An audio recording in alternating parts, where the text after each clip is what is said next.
আজকের এই জনগর্জন সভাকে সার্থক সফল করেছেন, আমি আপনাদের সকলের কাছে কৃতজ্ঞ। এবং বসিরহাটের একটা প্রথা আছে, আমি যখনই বসিরহাটে আসি তখনই বৃষ্টি হয়। নবজোয়ারের সময় এসেছিলাম, কোথাও কিছু নেই, হঠাৎ করে বৃষ্টি নেমে গেল। ঢোকার সময় সারা রাত বৃষ্টি, আমার মনে আছে, এই মাঠেই তো ছিলাম খুব সম্ভবত, হ্যাঁ এই মাঠেই ছিলাম। সারা রাত বৃষ্টি। বৃষ্টি মানে আগাম সূচনা, মামাটি মানুষের জয়।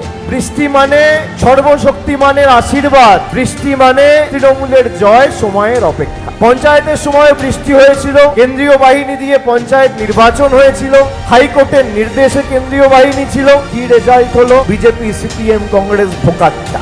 আগামী লোকসভা নির্বাচনেও যারা খালি টিভির পর্দায় আর ভাষণবাজি করে আর কোর্টের রাজনীতি করে রাজনীতির ময়দানে টিকে থাকতে চেয়েছিল, তাদের শিকড় সমেত এবার উপড়ে ফেলার সিদ্ধান্ত বসিরহাট এবং এই উত্তর 24 পরগনা জেলার মানুষ নিয়েছে।